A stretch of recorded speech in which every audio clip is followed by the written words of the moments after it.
Olá, amigos do canal Luz da Gratidão, sejam todos muito bem-vindos. Por favor, inscrevam-se. Agradeço todos os comentários e likes. Juntos somos mais fortes. Ensinamento de Meixo Sama. Está errado dizer que os honestos saem perdendo. Há muito tempo, ouve-se dizer que as pessoas honestas saem perdendo. Refletindo profundamente, acredito que essas palavras influenciam negativamente as pessoas. Não haveria o que fazer se isso fosse mesmo verdade. Porém, pela minha experiência, garanto que essas palavras não correspondem absolutamente à realidade. Se não, vejamos. Quando observamos atentamente a sociedade, notamos que existem duas maneiras de ver as coisas, a curto e a longo prazo. Em geral, as pessoas tendem a julgar o bem ou o mal baseados em resultados de curto prazo.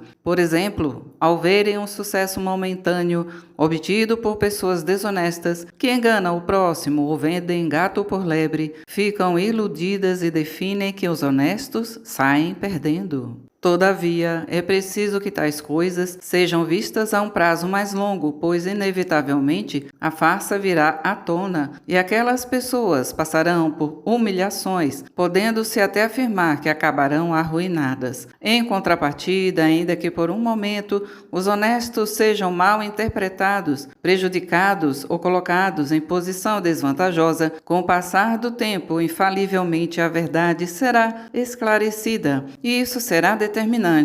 Vou contar minha experiência a esse respeito. É constrangedor falar de mim mesmo, mas desde jovem sou muito honesto. Não consigo mentir de maneira alguma. Por esse motivo, sempre me diziam: um rapaz honesto como você nunca vai alcançar o sucesso. Se você não mudar seu pensamento e não for hábil em mentir, dificilmente será bem-sucedido na vida. Achando que eram palavras sensatas, empenhei-me para mentir durante algum tempo, mas não me sentia bem. Era tomado por uma angústia insuportável. Minha vida se tornara sombria e meus dias eram infelizes. Não havia, pois, condição para eu obter bons resultados em meus empreendimentos. Naquela época eu era comerciante, de modo que as táticas de negociação e as mentiras deveriam trazer-me muitas vantagens. Todavia eu não conseguia me sair bem e acabei decidindo voltar à honestidade, traço natural de meu caráter. O interessante é que depois disso, os resultados começaram a ser melhores do que eu esperava. Em primeiro lugar, alcancei maior credibilidade no mundo dos negócios. Tudo passou a se processar num ritmo excelente. E por algum tempo, consegui um patrimônio considerável. Assim, deixei-me levar pela empolgação e dei um passo maior que a perna. Nessa situação, quando me deparei com a crise do setor financeiro, sofri uma derrocada a ponto de não conseguir mais recuperar-me. Foi isso que me fez abraçar a vida religiosa. Desde que decidi voltar aos princípios da honestidade, até hoje continuo seguindo esse caminho. Obviamente, os resultados são ótimos. Durante um período relativamente longo, houve ocasiões em que fui mal interpretado, criticado, perseguido. Enfrentei caminhos tortuosos e espinhosos, mas nunca deixei de ter a confiança das pessoas, o que ainda atribuo com toda a convicção à minha honestidade. Parece que os homens contemporâneos possuem uma visão a curto prazo e uma tendência a se deixar encantar pelos resultados momentâneos. É, pois, necessário que, diante de qualquer situação, se observem os fatos com uma visão a longo prazo. Isso é válido para todas as circunstâncias. Exemplifiquemos. Há políticos que, almejando conseguir o poder a curto prazo, forçam a situação. É o mesmo que colher um caqui ainda verde, não esperando que ele amadureça e caia, e ficar frustrado com a sua cica. Existe um ditado que diz: os políticos de grande envergadura pensam em termos de 100 anos, os de média em termos de 10 anos e os de pequena envergadura em termos de 1 ano. É exatamente assim.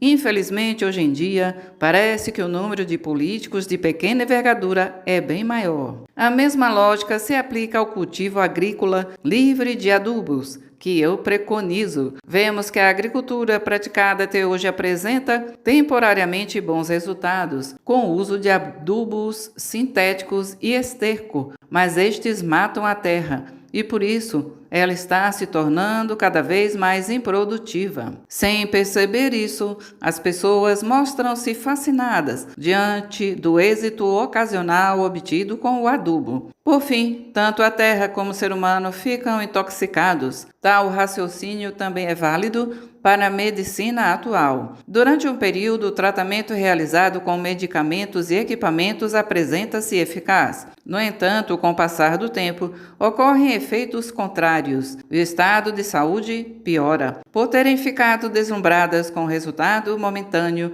do início do tratamento, as pessoas voltam a utilizar os mesmos métodos e, em vista disso, a situação se agrava cada vez mais. Através desses exemplos, meu objetivo foi chamar a atenção para as consequências da visão a curto e a longo prazo, a qual me referi inicialmente. Em 20 de abril de 1949, extraído do livro Alicerce do Paraíso, volume 1.